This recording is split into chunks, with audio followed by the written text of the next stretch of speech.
আজকে আবারও চলে আসলাম মেলায়। বাড়ির পাশেই হচ্ছে এই মেলাটা। বৃহস্পতিবার আসছিলাম, আবার আসলাম আজকে। আজ হচ্ছে শনিবার। সকালবেলায় প্রচন্ড বৃষ্টি হয়েছে, আর এখন মানুষ একটু অল্প আছে। সন্ধ্যার পরে মানুষের ভিড়ে গরম লাগে অনেক, তাই ভাবলাম সন্ধ্যা টাইমটাই ঘুরে আসি। সন্ধ্যার পরে গার্মেন্টস ছুটি হলে মেলায় ভিড়ে হাঁটা যায় না, তাই আগে চলে আসছি। 6টা 6:30টার দিকে গিয়েছিলাম। এখানে আমি সৌরভীকে বলতেছিলাম যে চলো, তোমার ভাই ভিডিও করতেছে। ও বলতেছিল না, তুমি একাই করো। ভাবছিলাম মেলা থেকে অনেক কিছু কিনবো, কিন্তু কিনছি মাত্র 3টা জিনিস, একটা কাকড়া, কাজল আর কয়েকটা চুল বাঁধার রাবার। আর কিছু কিনি নাই। ভাবছিলাম ওয়াল ক্লক কিনবো, কিন্তু ওই দিন যতগুলা দেখছিলাম আজকে যায় দেখি একটাও নাই, সব বিক্রি হয়ে গেছে। ফুচকা খাইতে চাইছিলাম এই দোকানে, ফাস্ট ফুডও বিক্রি করতেছে, কিন্তু দেখলাম যে গরুর মাংসের কাবাব রান্না করতেছে, তাই আর যাই নাই ফুচকা খাইতে। মুসলিমদের জন্য ঠিক আছে, তোমরা যাইতে পারো। এই দোকানটার নাম হইতেছে ভালোবাসার মৌসুমী চটপটি হাউস, আর অন্যদিকে পানের দোকানের নাম ছিল ভালোবাসার পান। চারিদিকে ভালোবাসা আর ভালোবাসা। আস্তে আস্তে মেলায় মানুষ বাড়তেছে, বেশিক্ষণ থাকবো না। এই যে আমার পার্সোনাল ভিডিওগ্রাফার, ফটোগ্রাফার দুইটাই। আর এই যে আমরা জিনিস কিনতেছি। মেলায় গেলে এখন শুধু আমার সাংসারিক জিনিসগুলো বেশি পছন্দ হয়। থালা বাসন, প্লেট, বাটি, কড়াই, রান্না বান্নার জন্য যা কিছু লাগে সবই পছন্দ হয়। মনে হয় সবকিছু কিনা নিয়ে আসে পড়ি। তুমি শুধুটা কিনা দেখো, ভাইয়ের ভিডিও করতেছে।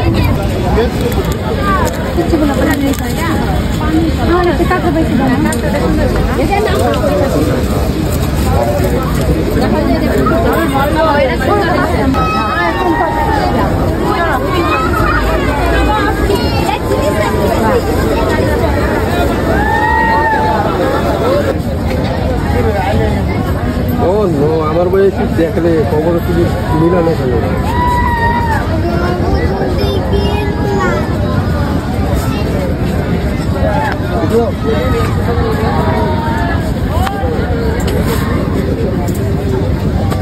চাবির রিং কিনতে চাচ্ছিলাম, কিন্তু একটাও ভালো লাগছিল না, আবার দামও বেশি বেশি চাইতেছিল।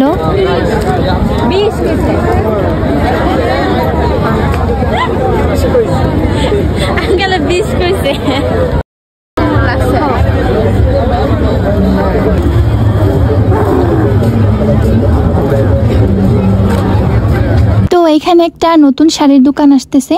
কিছু কিছু শাড়িগুলা পুরাই হাস্যকর লাগতেছিল, মানে এগুলা হইতেছে অনেক পুরানো ডিজাইনের শাড়ি, যার কারণে আমরা একটু মজা নিচ্ছিলাম। বলতেছিলাম যে তোমার এই কমলা রঙের শাড়িটা গিফট করব তোমার বিয়াতে। আর এই দোকানের জিনিসগুলা মনে হয় আর 2 দিনের মধ্যে শেষ হয়ে যাবে সব। পুরা ভর্তি ছিল জিনিসপত্রে। এখন দেখো কতটা বিক্রি হয়ে গেছে।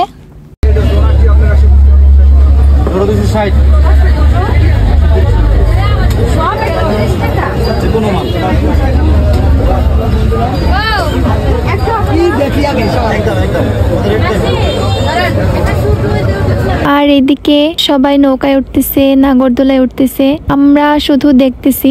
আমার ওঠার ইচ্ছা নাই এগুলাতে, দেখাই শান্তি। আমাদের সখীপুর বৈশাখী মেলায় 4-5 বছর আগে নৌকায় উঠছিলাম, তারপর থেকে আমি কান ধরছি, আর জীবনে নৌকায় উঠবো না। প্রায় হার্ট স্ট্রোক হয়ে যাইতেছিল আমার। তারপর সে একবারই নৌকায় উঠছি, আর উঠবো না, ওঠার ইচ্ছাও নাই। তো কারা কারা নৌকায় উঠতে পছন্দ করো কমেন্টে জানাইও। আজকের ভিডিও এখানে শেষ করছি, টাটা।